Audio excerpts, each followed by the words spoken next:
एलिए महल के मिले हम घरे जानू कहै छले छियै यस कर जानू कहै छले छियै यस कर गेलिए महल के मिले हम घरे जानू कहै छले छियै यस करे पक्के गेलिए तैयारी छले खुलल के बारी पक्के गेलिए तैयारी छले खुलल के बारी हमरा के नजर लाग गेले सुतल छले सब कियो जाग गेले कोरा में समाल हमर भाग गेले सुतल छले सब कियो जाग गेले कोरा में समाल हमर भाग गेले सुतल छले सब माजी रिकॉर्डिंग स्टूडियो खुटौना बाजार सुतल छले सब कियो जाग गेले हमर भाग गेले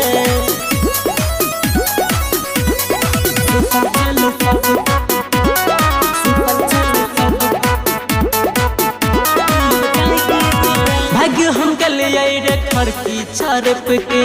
मिले नहीं मजा रही गलिए तरफ के लाले न भेले होटल लाली के स्वाद रे सब टक्याल धलो भेल ही बेकार रे सब टक्याल धलो भेल ही बेकार भाग्य हम गलिए रे फड़की छरप के मिले नहीं मजा रही गलिए तरस के लाले नहीं भेले होटल लाली के स्वाद रे सब टक्याल धला भेल ही बेकार केने चलिए सबर मामला भेले गड़बड़ केने चलिए सबर मामला भेले गड़बड़ ताबे सब कियो आबि गेले सुतल छले सब कियो जाग गेले कोरा में समाल हमर भाग गेले सुतल छले सब कियो जाग गेले कोरा में समाल हमर भाग गेले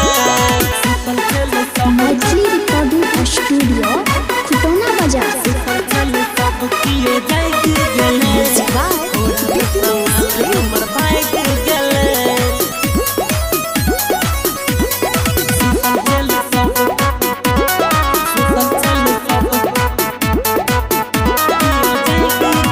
डर लगैया हमरा लाठी के मार से थर थर कपै छी हम जारे बोकार से उमेश दर्दिला बनल कई पलान रे डीजे परवीन बिगाड़ दलकै काम रे डीजे परवीन बिगाड़ दलकै काम डर लगैया हमरा लाठी के मार से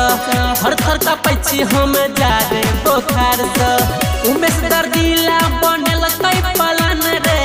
डीजे परवीन बिगाड़ दलकै काम नास भेलै सब काम जाने गेलै पूरा गाम नास भेलै सब काम जाने गेलै पूरा गाम कमलेश पिया घर भाग गेलै सुतल छलै सब कियो जाग गेलै कोरा में समाल हमर भाग गेलै सुतल छलै सब मिता जाग गेलै कोरा में समाल हमर भाग